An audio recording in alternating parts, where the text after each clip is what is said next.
I'm Elena Vasquez, 34, award-winning landscape architect who specializes in sustainable hillside developments. After being disowned by my family, I built my reputation designing eco-luxury estates across California's wine country. The security camera caught them first. Two figures hunched against my gate in the pre-dawn darkness, their breath forming small clouds in the October chill.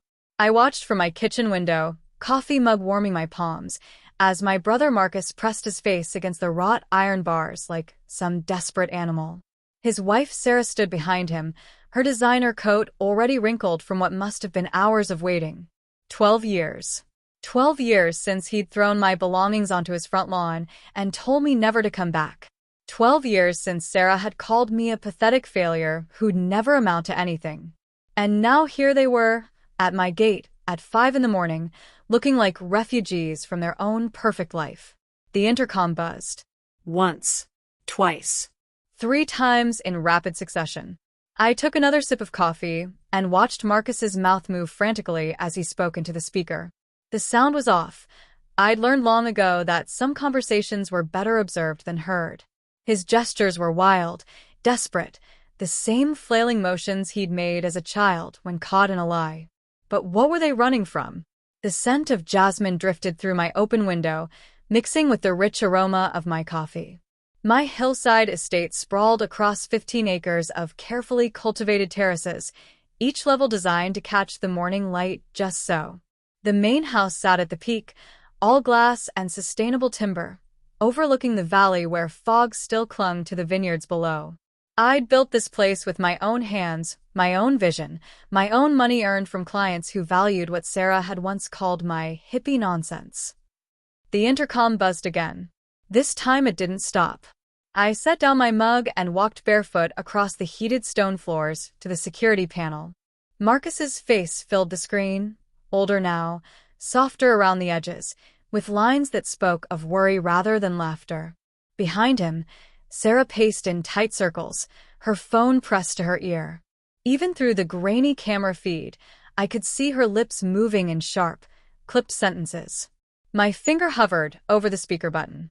Part of me, the part that still remembered building blanket forts with Marcus, that remembered him teaching me to ride a bike, wanted to hear what he had to say.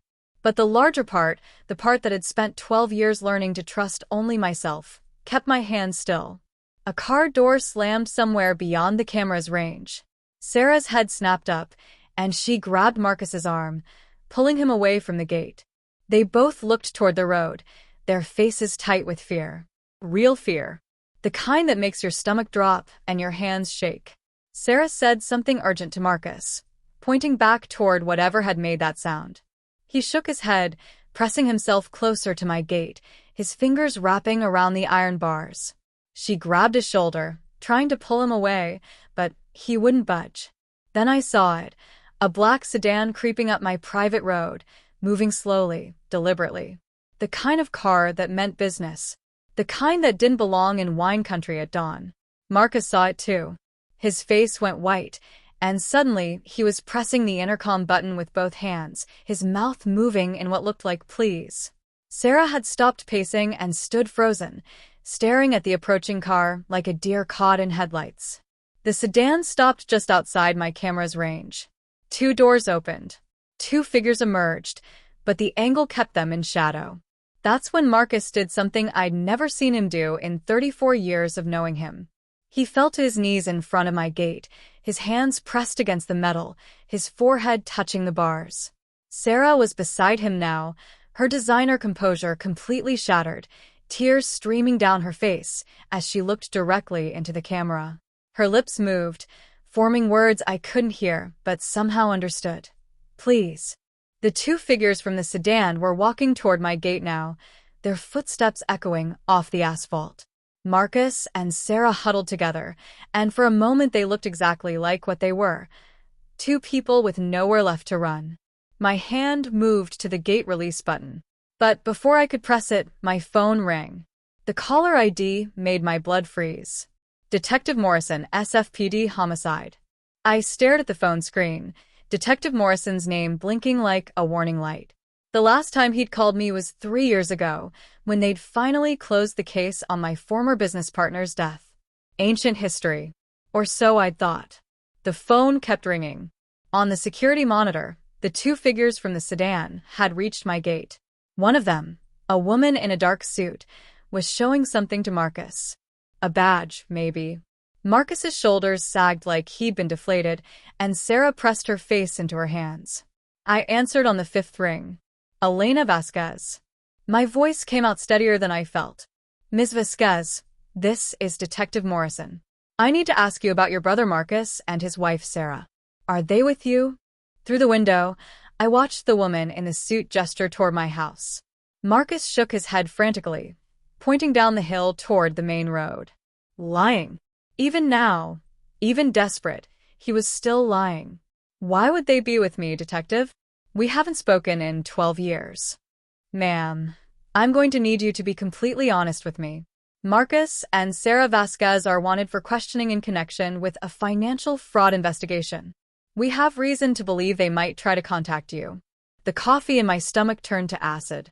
Financial fraud. Of course. Marcus had always been too clever for his own good, always looking for the easy way, the shortcut, the angle that would make him rich without the work. Sarah had encouraged it, fed his ego, made him believe he was smarter than everyone else. What kind of fraud? I asked, though part of me already knew. Investment scheme. Ponzi structure. They took their clients for about $15 million before it collapsed. Some of those clients lost their life savings, their retirement funds. There's also a suspicious death, one of the investors who is threatening to expose them. My legs gave out. I sank into the leather chair beside my security panel, watching my brother plead with the detective through the camera feed. $15 million. A death. This wasn't just Marcus being Marcus anymore. This was serious. This was prison time. Ms. Vasquez? Are you there? I'm here. The words felt thick in my throat. Detective, they're at my gate right now. Silence on the other end. Then, don't let them in. We're tracking their location through Sarah's phone. Units are en route to your address. Just keep them talking until we arrive. The line went dead. I set the phone down with shaking hands and looked back at the monitor. The woman detective was speaking into her radio now, and Marcus had gone completely still. He knew. Somehow, he knew I'd just betrayed him. His eyes found the camera, and for a moment, it felt like he was looking directly at me. His lips moved, forming a single word. Please. The same word Sarah had mouthed moments before. The same word I'd wanted to hear from him 12 years ago when he'd chosen his wife over his sister, when he'd let her call me a failure and done nothing to stop it. I pressed the intercom button. Marcus. His head snapped up, hope flooding his face. Elena. Elena? Thank God. Listen, we need help. We need. I know what you need. My voice echoed through the speaker, carrying across the morning air. The question is, why should I give it to you? Sarah stepped forward, her mascara streaked down her cheeks. Because we're family, she said, her voice breaking. Because despite everything, we're still family. Family. The word tasted bitter. Family doesn't throw each other out. Family doesn't cut contact for 12 years. Family doesn't stand by while their spouse calls their sister a pathetic failure. Elena, please. Marcus's voice was raw now, desperate. I know I messed up. I know I hurt you. But people are going to die if you don't help us. People are already dead, Marcus. The words came out harder than I'd intended. Detective Morrison just told me about your investor. The one who was going to expose you. The color drained from both their faces. Behind them, the woman detective stepped closer, her hand moving to her hip. That wasn't, Sarah started, then stopped. It wasn't supposed to happen like that. But it did happen. I leaned forward, my finger still on the intercom button. It happened because you two thought you were smarter than everyone else. Because you thought you could take people's life savings and no one would notice. Because you thought there would be no consequences. Marcus pressed his palms against the gate, his knuckles white. Elena, I'm begging you. Whatever you think of me, whatever I did to you, don't let them take us. Not like this. The sound of sirens began to echo up from the valley, distant but growing closer. The woman detective spoke into her radio again, and I caught the words in position. "You want to know the funny thing, Marcus?" I stood up, walking closer to the window where I could see them clearly. 12 years ago, when you threw me out, when you chose her over me, I would have done anything to hear you say you were sorry. I would have forgiven you everything. "I am sorry," he said, and for the first time in 12 years, he sounded like my brother again. "Elena, I'm so sorry. For all of it. For choosing her, for letting her hurt you, for being too proud to call for stealing $15 million? For getting someone killed." His mouth opened, then closed. No words came. The sirens were louder now, maybe 2 minutes away. Sarah was crying openly, her designer coat hanging off her shoulders like a discarded skin. Marcus looked smaller somehow, diminished, like the weight of his choices had finally caught up with him. "Elena," he whispered, and his voice was so quiet I almost didn't hear it through the speaker. "I know I don't deserve it. I know I have no right to ask. But please, please don't let it end like this." My hand moved toward the gate release button. For a moment, just a moment, I was 8 years old again, watching my big brother chase away the kids who'd been teasing me at school. I was 12, and he was teaching me to drive in our father's old pickup truck. I was 16, and he was the only one who came to my high school graduation because our parents were too drunk to care. Before everything went wrong. Before Sarah. Before the money and the pride, and the 12 years of silence. My finger hovered over the button. The sirens crested the hill, and suddenly my driveway was flooded with red and blue lights. Car doors slammed. Voices shouted commands. The woman detective drew her weapon, and Marcus and Sarah raised their hands, their faces illuminated by the flashing lights like some twisted Christmas display. "Elena!" Marcus screamed as the handcuffs clicked around his wrists. "Elena, please. There's something you don't know. Something about Dad's death. Elena." But his voice was drowned out by the chaos, by the Miranda rights being read, by Sarah's sobbing as they led her to the patrol car. I watched through my window as they drove away, taking my brother and his wife and their desperate pleas down the hill and out of my life once again. The detective's card was still in my hand when my phone rang again. Unknown number. I almost didn't answer. But something about Marcus's last words, something about her father, made me press accept. "Elena Vasquez?" "Yes." "This is James Chen, attorney for Marcus and Sarah Vasquez. I'm calling because your brother asked me to contact you. He says there's something you need to know about your father's will. Something that changes everything." I met James Chen at a coffee shop in downtown Napa, far enough from my estate that the media circus surrounding Marcus and Sarah's arrest wouldn't follow. He was younger than I'd expected, maybe early 30s, with a kind of nervous energy that came from handling cases that made headlines. "Your brother is in serious trouble," he said without preamble, sliding a manila folder across the small table between us. "But before we discuss his legal situation, he insisted I show you this." Inside the folder was a copy of our father's will. The real one, apparently. Not the version Marcus had shown me 12 years ago when he'd inherited everything and I'd gotten nothing. "I don't understand." My hands trembled as I read the document. According to this will, our father had left his entire estate, the family construction business, the properties, everything, to both Marcus and me, equally. This isn't what Marcus showed me when Dad died. No, it wouldn't be. Chen's voice was carefully neutral. The will Marcus showed you was a forgery. A very good one, but a forgery nonetheless. The coffee shop suddenly felt too small, too warm. The scent of roasted beans that had been comforting moments before now made my stomach churn. He stole my inheritance. Yes. And used it as seed money for the investment scheme that's now collapsed. Your half of your father's estate, approximately $7.5 million, was the foundation of the Ponzi scheme that defrauded his clients. $7.5 million. The number echoed in my head like a bell.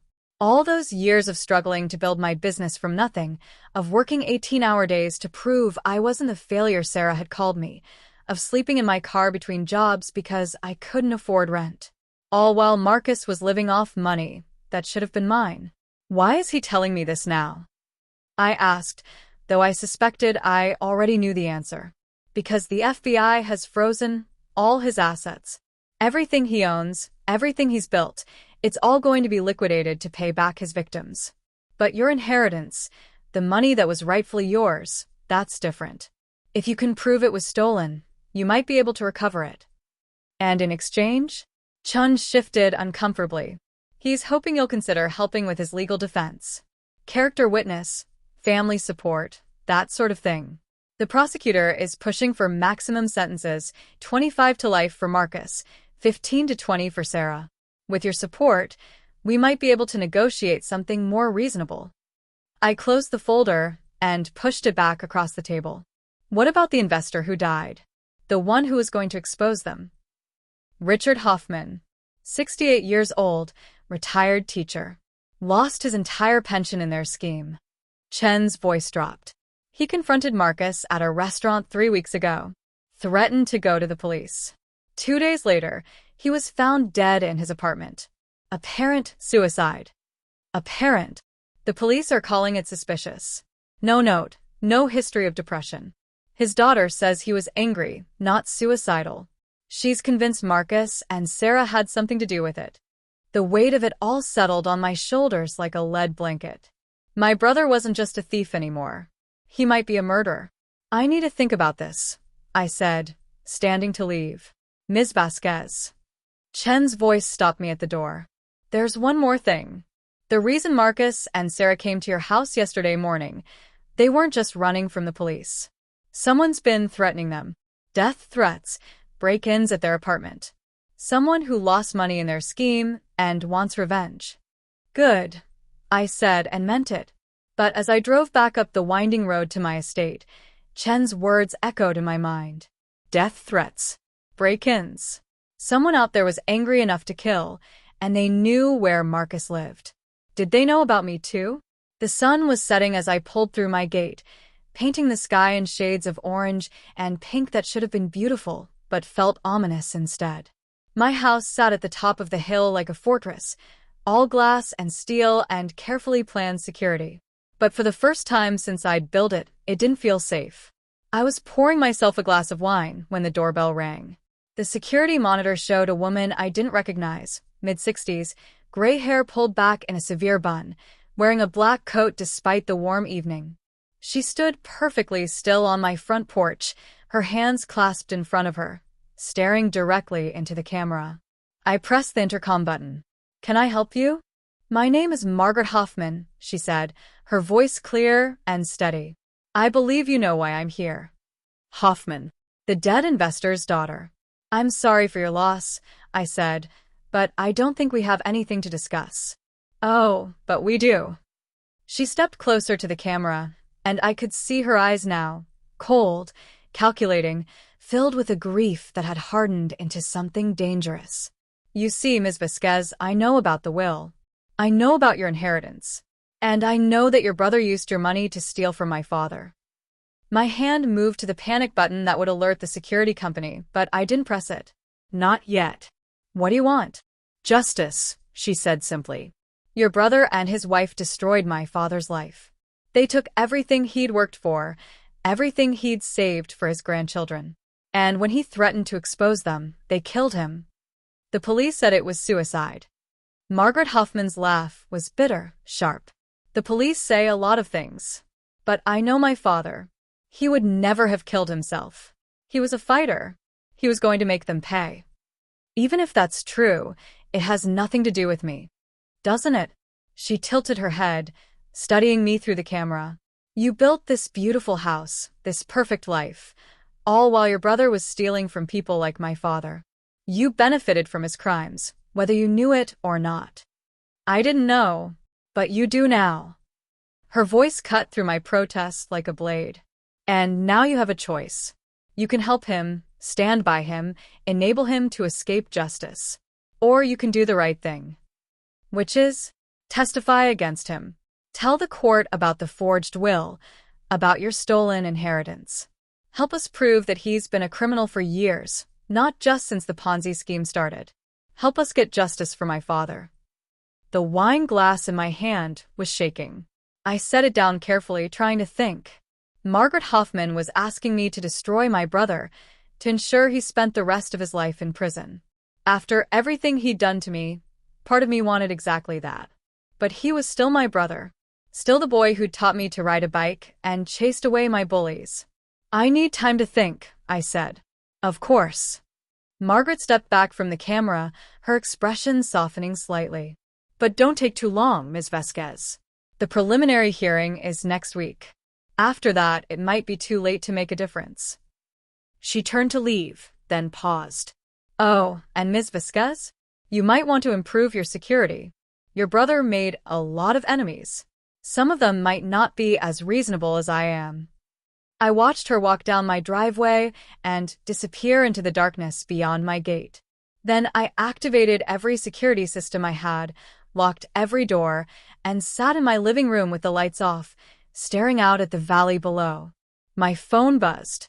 A text from an unknown number. Asterisk, we know where you live. We know what your brother did with our money. You have 48 hours to make this right, or you'll end up like the old man. Asterisk. I called Detective Morrison. Ms. Vasquez? Is everything all right? Someone just threatened me. They think I was involved in Marcus's scheme. We'll send a patrol car to your area. In the meantime, I'd suggest staying somewhere else for a few days. Do you have somewhere safe you can go? I looked around my beautiful house, my sanctuary, my proof that I'd made something of myself despite everything. No, I said. I don't. But as I hung up the phone, I realized that wasn't entirely true. There was one place I could go, one person who might help me, despite everything that had happened between us.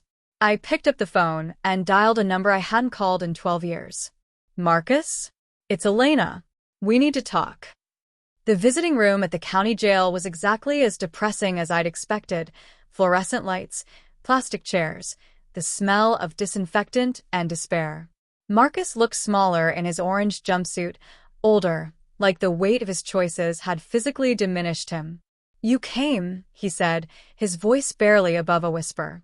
Someone threatened me last night. They think I was part of your scheme. His face went white. Elena, I'm so sorry. I never meant for you to get dragged into this. But I am dragged into it, aren't I?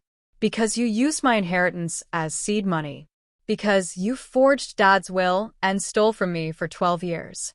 He couldn't meet my eyes. I was going to pay you back.